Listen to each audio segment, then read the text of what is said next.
আসসালামু আলাইকুম ওরহমতুল্লাহি ওবরাকাতুহু। বিসমিল্লাহির রহমানির রহিম। আমি ইসমাইল হোসেন রিয়াজি আমার জীবনের প্রথম ফেসবুক লাইভে এসে কিছু কথা বলার জন্য বাধ্য হইলাম। জানি না আমার বক্তব্যকে কে কিভাবে গ্রহণ করবেন, তাহা আল্লাহ পাকই জানেন। সত্য বলতে কোনো সমস্যা নাই। কওমি সন্তান, দেওবন্দের উত্তরসূরি, আমার দাদা মুসলেহে আজম মুজাহিদ মিল্লাত হজরত মৌলানা রিয়াজউদ্দিন রহমতুল্লাহি আলাইহে, প্রতিষ্ঠাতা ও ওয়াকফদাতা দারুল উলুম রুহুল ইসলাম সৈয়দপুর নীলফামারী এবং শেখুল আরব আল আজম আল্লামা হুসাইন আহমদ মাদানী রহমতুল্লাহি আলাইহে একই সময়ের উভয়েই বন্ধুবর। শুধু তাই নয়, আমার মায়ের বিবাহের প্রস্তাবকারীও মৌলানা মাদানী রহমতুল্লাহি আলাইহে ছিলেন। যা হোক, শুধুমাত্র কওমি অঙ্গন নিয়েই আর কাদিয়ানি, বাহাই ইত্যাদি বাতিল ফেরকার বিষয়ে সকল কওমি আলিম ওলামা, পীর মাশায়েখ, খতিব, মুহাদ্দিস, মুফতি, ইমাম, মুয়াজ্জিন, খাদেম, শিক্ষক, ছাত্র সহ সকল কওমিয়তের হিতাকাঙ্ক্ষী ভাই বন্ধুগণের প্রতি দৃষ্টি আকর্ষণ করছি। আমি 1986 সালে আমার পূর্বের জেলা রংপুর, বর্তমান জেলা নীলফামারী, রংপুরের বিভিন্ন জায়গায় কাদিয়ানি মুখোশ উন্মোচন কল্পে সভা সমিতির মাধ্যমে আন্দোলনের সূচনা করে থাকি। তখন মোবাইল ছিল না, ডাক টেলিফোন টেলিগ্রাম ছিল। একদিন আমার নিকট ডাকযোগে একটি চিঠি হস্তগত হলো। চিঠিটা দিয়েছিলেন বাংলার প্রখ্যাত আলেমে দ্বীন, আরজাবাদ মাদ্রাসার সম্মানিত প্রিন্সিপাল মৌলানা শামসুদ্দিন কাসিমি রহমতুল্লাহি আলাইহে। চিঠির ভাষাটা এমনই ছিল, ভাতিজা, আপনি ঢাকা আরজাবাদ মাদ্রাসায় চলে আসুন। কিন্তু আমি তাকে চিনতামও না এবং জানতামও না এবং কোনোদিন নামও আমি শুনি নাই। এরপরও আমি চলে গেলাম। তখন মৌলানা আব্দুল আলিম নিজামি সেখানে ছিলেন, মৌলানা আব্দুল কাদেরও ছিলেন। ওনারা জীবিত আছেন না মৃত্যুবরণ করেছেন জানি না। আরজাবাদ মাদ্রাসায় খতমে নবুয়ত কমিটি নামে একটি কমিটি গঠন করে সমগ্র উত্তর বাংলায় কাদিয়ানি বিরোধী সংগ্রাম শুরু করা হলো। 3-4 মাস পর কি হলো জানি না, হঠাৎ কাসিমি রহমতুল্লাহি আলাইহে সিলেটের শেখ মুরব্বিগণ এবং ব্রাহ্মণবাড়িয়ার তদানীন্তনকালের সম্মানিত আলেম মৌলানা মুফতি নুরুল্লাহ রহমতুল্লাহি আলাইহে, মৌলানা নূর হোসেন কাসিমি রহমতুল্লাহ আলাই এবং মৌলানা মুফতি ওয়াক্কাস রহমতুল্লাহি আলাইহে দয় নিয়ে একটি বৃহৎ খতমে নবুয়ত আন্দোলন পরিষদ গঠন করা হয়। সারা দেশব্যাপী আন্দোলন সোচ্চার করা হয়, বড় বড় সেমিনার করা হয়। হঠাৎ করে শুনি বাইতুল মুকাররমের খতিব মৌলানা ওবায়দুল হক রহমতুল্লাহি আলাইহে পূর্বের একটি সংগঠন যার নাম তাহাফুজে খতমে নবুয়ত মানিক মিয়া অ্যাভিনিউতে বিশাল সমাবেশের ডাক দিয়েছেন। অথচ এর পূর্বে মৌলানা আব্দুল আলিম নিজামি এবং আমি কাদিয়ানি ইস্যু নিয়ে খতিব সাহেবের নিকট গিয়েছিলাম। সেদিন তিনি বলেছিলেন, আমি বৃদ্ধ হয়ে গিয়েছি। পরিশেষে মানিক মিয়া অ্যাভিনিউতে সমাবেশ হলো। প্রধান অতিথি ছিলেন তদানীন্তনকালের মহামান্য রাষ্ট্রপতি মরহুম জনাব আব্দুর রহমান বিশ্বাস। প্রধান মেহমানদ্বয় ছিলেন মক্কা মদিনার সম্মানিত ইমাম। 10 লক্ষ মানুষের সমাগম, দেশের ওলামা হযরতের উপস্থিতি। আমি এবং মৌলানা মহিউদ্দিন খান রহমতুল্লাহি আলাই ও মুফতি আমিনী রহমতুল্লাহ আলাই আমার দুই পাশে বসা ছিলেন। নাম ঘোষণা হলো। 5 মিনিট বক্তব্য দিলাম। তারপর দেখি মৌলানা দেলওয়ার হোসেন সাইদি রহমতুল্লাহ আলাইহে স্টেজের সিঁড়িতে কেবলমাত্র পাড়া দিয়েছেন। অমনি বেশ কজন ওনাকে ধাক্কা দিলে উনি অন্যের কাঁধে পড়ে যায়। সেখান থেকে তিনি বিদায় হন। আমি খান সাহেব আর মুফতি আমিনী এবং মুফতি ওয়াক্কাস এবং মাওলানা মুস্তফা আজাদ রহমতুল্লাহ আলাইহিম আজমাইনকে বললাম, এমনটি করা কি ঠিক হলো? তারা সবাই সেদিন দুঃখ প্রকাশ করলেন। এ সম্মেলনের পরে ঢাকায় একের পর এক খতমে নবুয়ত সংগঠন তৈরি হয়। হে কওমি হাজরাত, এভাবে আমরা কাদিয়ানি বিরোধী আন্দোলন ধরে রাখতে পারি নাই। এই ভারাক্রান্ত মন নিয়ে আমি আমার কথাগুলি শুধুমাত্র কওমি অঙ্গনে পৌঁছাতে চাই। কওমিয়তের ঐক্য ব্যতীত আমাদের কোনো রকম সফলতা নাই। সম্মানিত হযরতে উলামায়ে কেরাম, দেখতে দেখতে দেশ বরেণ্য আলিম, ওলামা, পীর, মাশায়েখ, চিন্তাবিদ একে একে সবাই বিদায় হয়ে চলে গেলেন। আমরা কওমি শিক্ষক, ছাত্র সবাই এতিম হয়ে গেলাম এবং নিজে নিজে মুরব্বিও হয়ে গেলাম। এখন বিদায়ের পথে আমাদের সন্তানগুলির বিপদ হবার আশঙ্কা করছি। আল্লাহ হেফাজত করুন। সম্মানিত ওলামা হযরত, আমি আমার ঘর সামলানোর জন্যই আপনাদের দৃষ্টি আকর্ষণ করছি। বহিরাগত সমালোচনার পূর্বে আমাদের কওমিয়তের ঐক্য মজবুত করা একান্ত প্রয়োজন হয়ে পড়েছে। নিশ্চয়ই ফুটা বালতিতে পানি ভর্তি করতে চাইলে যুগের পর যুগ অতিবাহিত হবে, কিন্তু বালতি ভর্তি করা সম্ভব হবে না। এ কথা কে না জানে? খণ্ডে খণ্ডে পরিণত হওয়ার সুযোগ দেশের ভিতরে বেশ কিছু অবৈধ সংগঠন মাথা চারা দিয়েছে, যাদের সাংগঠনিক বয়স 30 বছরের পেরিয়ে গেছে। তারা আমাদের সন্তানগুলিকে ছলে বলে কৌশলে হাতিয়ে নিয়ে যাচ্ছে, ঈমান হারা করছে, সংগঠন মজবুত করছে। এর প্রতিবাদে সম্মানিত আলিমগণের প্রতি আমার প্রশ্ন, আমাদের অনৈক্য কি চরম দুর্বলতার কারণ নয়? আমি আলিয়া দাখিলির কথা বলতে চাই না। আমার দাবি একমাত্র দেওবন্দ দারুল উলুমের সূর্য সন্তান। তাদের বলছি, আমাদের সংখ্যা কম নয়। সকল বাতিল ফেরকার থেকে আমরাই শক্তিশালী, পারি না শুধু অনৈক্যের থাবা থাকার কারণে। আসুন কিছু কথা বলি। বাংলাদেশ ইসলামী ঐক্যজোট হয়েছিল, শেখুল হাদিস মাওলানা আজিজুল হক রহমতুল্লাহ আলাইহে সেটির সভাপতি ছিলেন। এই জোট তখন বিএমপির সঙ্গে ছিল। শেখুল হাদিস রহমতুল্লাহ আলাইহ অনুপস্থিতিতে জেলাবাড়ি সমাবেশে ওনার চেয়ার আমার জন্য বরাদ্দ ছিল এবং 5 থেকে 6 মিনিট সময় বেঁধে দেওয়া হয়েছিল বক্তব্য দেওয়ার জন্যে। যা হোক, সেই ইসলামী ঐক্যজোট কি এখন আর আছে? জামাত বেরিয়ে গেছে, জমিয়ত বেরিয়ে গেছে, ইত্যাদি জনে বেরিয়ে গেছে। জোট কথায় কিন্তু মাঝে মধ্যে শুনি ইসলামী ঐক্যজোটের সভাপতি অমুক। বিষয়টি কান ধরে চান দেখার মতো নয় কি?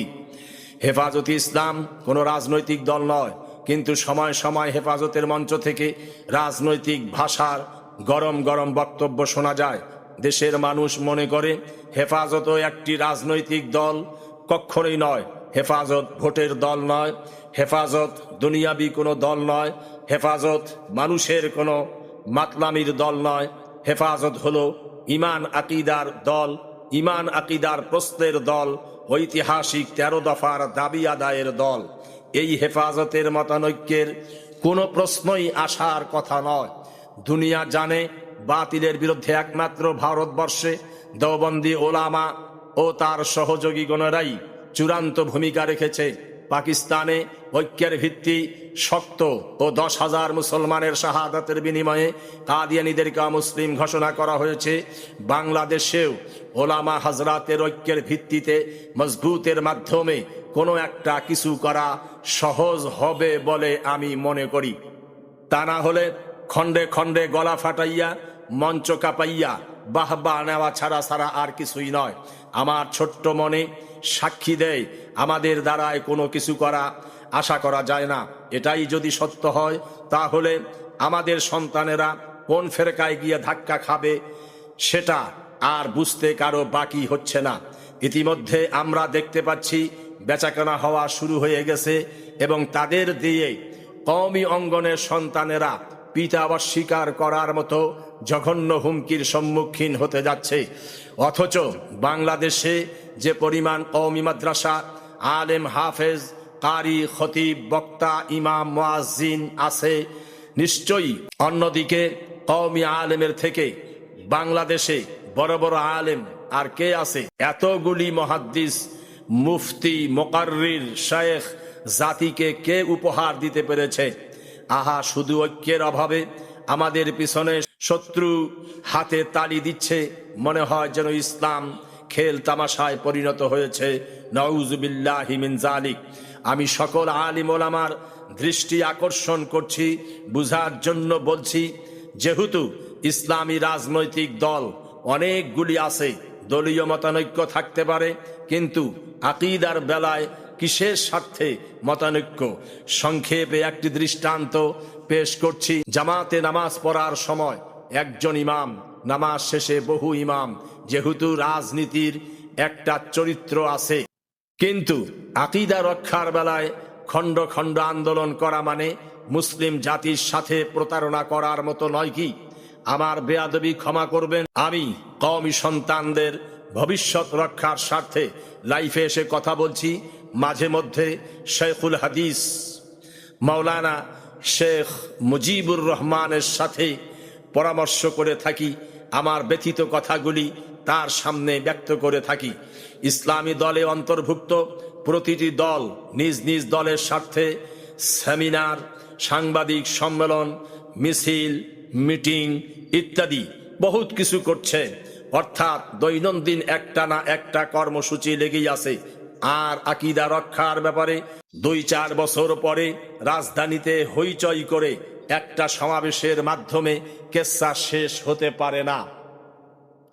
এমনটি করা জাতি হাস্যস্কর মনে করে, লাভ হয় না, বরং ক্ষতি হয়। এ ক্ষতিতে অনেকেই পঙ্গু হয়ে গেছে, মৃত্যুবরণ করেছে, কেউ বা শহীদ হয়েছে, কেউ বা চাকরিচ্যুত হয়েছে। 1987-তে মাঠে নেমেছিলাম। আজ 2026 সাল, অর্থাৎ 34 বছর ধরে আন্দোলন করছি, আন্দোলন দেখতেছি। বাংলাদেশে এমন কোন প্রবীণ আলেম নাই যারা বেঁচে আছেন আর এই অধমের নাম তারা জানেন না। হাটহাজারী, পুটিয়া, নানুপুর, জিরি, নাজিরহাট, মেখল, বাবুনগর মাদ্রাসা সহ দেশের স্বনামধন্য কওমি বিদ্যাপীঠ, সম্মানিত মোহতামিম, নায়েবে মোহতামিম, শিক্ষা সচিব, শেখুল হাদিসগণকে অত্যন্ত আদবের সাথে দৃষ্টি আকর্ষণ করছি। আমাদের সন্তানদের ভবিষ্যৎকে নিয়ে নজরদারি করুন।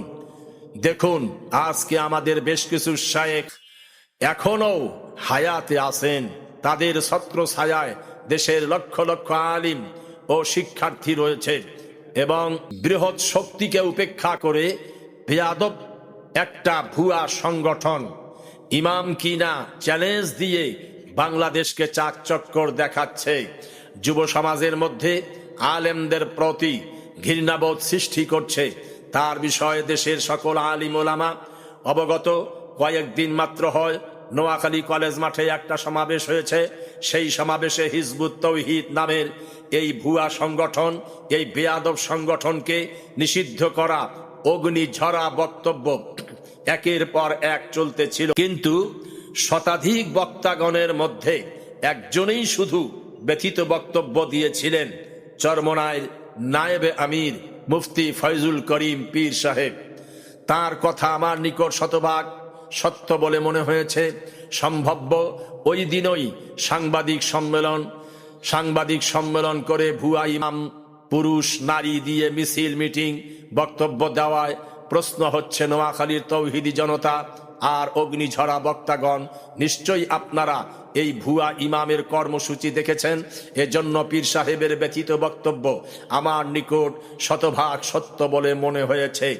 কারো কাছে খারাপ লাগতে পারে, সত্য কথা বলতে কোনো দ্বিধা দ্বন্দ্ব নাই।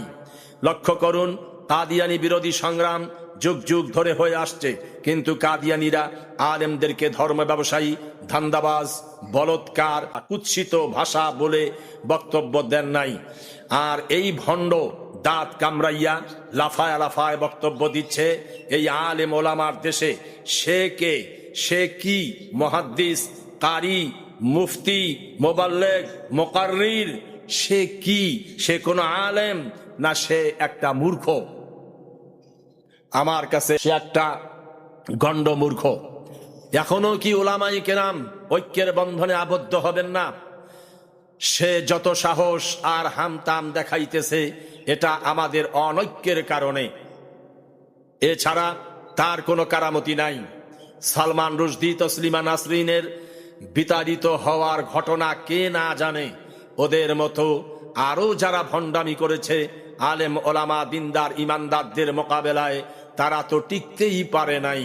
ইতিমধ্যে দেশের প্রধানমন্ত্রী জনাব তারেক রহমান আল্লামা বাবুনগরী দামাত বারাকাতুহুমের সঙ্গে সাক্ষাৎ বা দোয়ার জন্য যাবেন, বিষয়টি নিয়ে চট্টগ্রাম যেন নড়ে চড়ে উঠেছিল, আর বাতিল গোষ্ঠীর কলিজায় পানি যেন শুকিয়ে গিয়েছিল। এখনো যারা আল্লামা মুহিবুল্লাহ বাবুনগরী সম্পর্কে বাজে মন্তব্য করছেন, তাদের প্রতি আমি অনুরোধ করব, বাবুনগরীকে আপনি চিনতে পারেন নাই। তাদের বলছি, মাত্র এক রাতের জন্য তাহাজ্জুদের সময় জিকিরের অবস্থায় থাকার জন্য সুযোগ নেও। আমার মনে হয় তুমি সেখানে চিৎকার দিয়ে ওখানেই বেহুশ হয়ে যাবে, তখন তোমার উচিত শিক্ষা হবে বলে আমি বিশ্বাস করি। এ জামানায় বাবুনগরীকে মৌলানা তাহার আলী রহমতুল্লাহ আলাই বলা যেতে পারে। দুশ্মনেরা তাকে মসজিদে সরাসরি গুলি করেছিল, মনে হয় যেন গুলি বুকে পিচ্ছিল খেয়ে মসজিদের দেওয়ালে প্রবেশ করেছে। তখন থেকে সেই মসজিদের নামকরণ করা হয়েছে শহীদি মসজিদ। পারলে সেখানে গিয়ে, অর্থাৎ কিশোরগঞ্জ গিয়ে শহীদি মসজিদ দেখে আসিও। অতঃপর তোমাদের কল্যাণের জন্য বলছি, বর্তমান সময়ের এই কুতুবকে নিয়ে ব্যঙ্গ করিও না, নইলে ধ্বংস তোমাদের জন্য অনিবার্য। তিনি সত্য এবং ন্যায় পরায়ণ। হেফাজতের সম্মানিত নেতৃবৃন্দ যারা আছেন, নিশ্চয়ই আপনারা দেশ বরেণ্য আলেম। অতীত অভিজ্ঞতায় বলতে বাধ্য হচ্ছি, হযরত হাফেজ জি হুজুর রহমতুল্লাহি আলাইহে আর আল্লামা শফি রহমতুল্লাহি আলাইহের মতো আল্লামা মুহিবুল্লাহ বাবুনগরী হেফাজতের আমির হুজুরকে সামনে রেখে কোনো প্রকার বিভ্রান্তের যেন সৃষ্টি না হয়। প্রধানমন্ত্রীর আগমন 13 দফা থেকে 9 দফা দাবি কিভাবে পেশ করা হয়েছিল তাহা আমার বোধগম্য নয়, তবে 9 দফা দাবি নিশ্চয়ই গ্রহণযোগ্য। কিন্তু আমার জ্ঞানে বলে এগুলো দাবি সরকার একসাথে আদায় করতে পারবে না। যদি পারে তাহলে সেটা অনেক শুকরিয়ার ব্যাপার। হাজরাত, কিন্তু আশ্চর্যজনক হলেও হাজারো আলেমের সামনে স্বরাষ্ট্রমন্ত্রী অত্যন্ত আবেগ এবং হাস্যোজ্জ্বল চেহারায় পাশ কাটিয়ে বক্তব্য দিয়েছেন। তার বক্তব্যের প্রশংসা এজন্য করি যে আমাদের দাবিগুলির সংখ্যা সাক্ষাৎ মুহূর্তে অনেক বেশি হয়ে গিয়েছিল। অপরদিকে মাননীয় প্রধানমন্ত্রী তো বক্তব্যে বলে দিলেন, আমি সৌজন্য সাক্ষাৎ করতে এসেছি। এখানে আমাদেরকে কিছু একটা বুঝে নিতে হবে। উক্ত দাবির মধ্যে তাবলীগের 2টা ভাগ পরিষ্কার করা হয়েছে। 100 বছরের তাবলীগের গোড়া তো দারুল উলুম দেওবন্দ। এখানে ফুরফুরা, শর্ষিনা, আলিয়া কারো কোনো হাত নাই। আমরা তো আমরাই। আমাদের ভিতর থেকে মাওলানা সাদ সাহেব একজন, তিনি ভুল করেছেন। আমরা বলে থাকি, জেনে থাকি, কিন্তু বুঝতে চেষ্টা করছি না বিষয়টা কোন দিক ঘুরছে। সেই ভুল প্রায় সময় নেটে দেওয়া হচ্ছে। আমার প্রশ্ন, মাওলানা সাদ মাত্র একজন, আর আমরা বাংলাদেশ, পাকিস্তান, ভারত মিলে বহুজন। তিনি একটা মানুষ, তাও আমাদের মধ্যে একজন। তাকে শুধরানোর পরিকল্পনা কি আমাদের মাঝে নাই? যদি বলেন চেষ্টা করা হয়েছে, আমার প্রশ্ন হলো কতবার করা হয়েছে? আমার মনে হয় নিজেদের মধ্যে পারাপারি করে খুনাখুনি না হয়ে দিনের স্বার্থে তার সাথে পুনরায় বসা যায় কিনা সেজন্য আমি চিন্তা ভাবনা করার জন্য আলেম ওলামার প্রতি অনুরোধ জানাচ্ছি। না হলে মানুষ চরমভাবে বিভ্রান্ত হচ্ছে। অন্যান্য বাতিল ফেরকা মজা উড়াচ্ছে, তাদের সংখ্যাও কম নয়, দিন দিন সংখ্যা বাড়ছে। আমি অধম আলেম ওলামার প্রতি অনুরোধ করব, এ বিষয়টা নিজেদের মধ্যে মিটাইয়া কওমিয়তকে শক্তিশালী করুন। আমি আমার সাদা মাঠা মনে খেয়াল পেশ করলাম মাত্র, দয়া করে উল্টা বুঝিয়া আমার প্রতি ফতোয়া ছুড়ে দিবেন না। এরপর বলবো যে সমস্ত কওমি মাদ্রাসার আলেম বলেন আমি রাজনীতি করি না, তেনাকে বলবো ভাই তাহলে আপনি মাদ্রাসা বন্ধ করে তবলিগে চলে যান। আপনার দিয়া মাদ্রাসার কোনো প্রয়োজন নাই, কারণ ইসলামী রাজনীতি আর তবলিগ জামাত ইহা দেওবন্দ দারুল উলুমের প্রতিষ্ঠিত বিধান। কওমি মাদ্রাসা শুধু ইলমি চর্চার জন্য নয়, এখানে ইলমে শরীয়ত, তাসাব্বুফ, পীর মুরিদি, জিহাদ, সংগ্রাম, বাতিলের মোকাবেলা এবং খানকা এগুলির হলো দুর্গ, ক্যান্টনমেন্ট। অতঃপর হিজবুত তৌহিদের নামধারী ইমাম খুবই লাফাইতেছে, অল্প পানিতে পুঁটি মাছ খুবই লাফায়। আলেম ওলামাকে ধর্ম ব্যবসায়ী ধান্দাবাজ বলছে, মহিলা দিয়ে মাঠ কাঁপাচ্ছে, মহিলা দিয়ে মাঠে ঘাটে মিছিল করাচ্ছে, আমাদের নাকের ডগায় বসে এগুলি করছে, এজন্য তাকে ধন্যবাদ দিতে হয়। কিন্তু ওই দিনটা খুবই নিকটবর্তী হতে চাই, দেখতে চাই, যেই দিন আলেম ওলামা তাকে ধরে ফেলবে, কোরআন হাদিসের আয়াত এবারত নারিয়া আরবি তার সামনে দিবে। সেদিন হয়তো প্রশাসনিক ব্যবস্থাও থাকবে, সেদিন পাণ্ডিত্য বাহাদুরির কপালে তারই মুক্তাদিরা জুতার বাড়ি দিয়ে উচিত শিক্ষা দিবে। যেমন নমরুদের জুতা নমরুদকেই বিদায় করে দিয়েছে। অতএব সাবধান হও, ফিরে আসো সত্যিকার দিনের পথে। তোমার ওই চাওয়া পাওয়াকে দিন বলে না, তুমি যা করছো সেটা শয়তানের এজেন্ডা বাস্তবায়ন করা। দেশে কিছু কিছু কওমি মাদ্রাসা আছে, সত্য হলেও বলতে হবে এরা নামে মাত্র কওমি শব্দ ব্যবহার করে কওমিয়তের বদনাম করছে। এরা কওমি দেওবন্দিয়তের কলঙ্ক। এদের বড়দের সাথে মাদ্রাসা পরিচালনার কোনো সম্পর্ক নাই। মাদ্রাসার হর্তাকর্তা হয়ে পদ ধরে রাখার জন্য সমাজের কিছু নিম্নমানের হইচই করা মানুষকে টাকা পয়সার বিনিময়ে হাতে রেখে চাঁদাবাজি করে পেটের পূজা করছে। এই 2-4টা কলঙ্কিত মাদ্রাসাকে ভুয়া ইমাম পুঁজি বানাইয়া ওলামাকে ধর্ম ব্যবসায়ী বলার দুঃসাহস দেখাইতেছে। দেশের ইমানদার মুসলমানেরা নকল কওমিয়াত থেকে সতর্ক থাকুন, যেমনটি ভণ্ড নবী হতে সাবধান থাকতে হয়। হযরত ওলামাগণের প্রতি বলতে চাই, দেওবন্দি নামে যত কওমি মাদ্রাসা আছে, আবারও বলছি, তাহা নজরে নিয়ে আসা দরকার। আর যারা কওমি নামে ভণ্ডামি করছে, আলেম ওলামার ইজ্জত ধুইয়া খাচ্ছে, তাদেরকেও নামধারী ইমাম দলে চিহ্নিত করা হোক। বদরের ময়দানে যাওয়ার সময় মোমেন ও মুনাফিকের পার্থক্য করা হয়েছে, আলাদা করা হয়েছে, এদেরকেও কওমিয়ত রক্ষার স্বার্থে আলাদা করা হোক।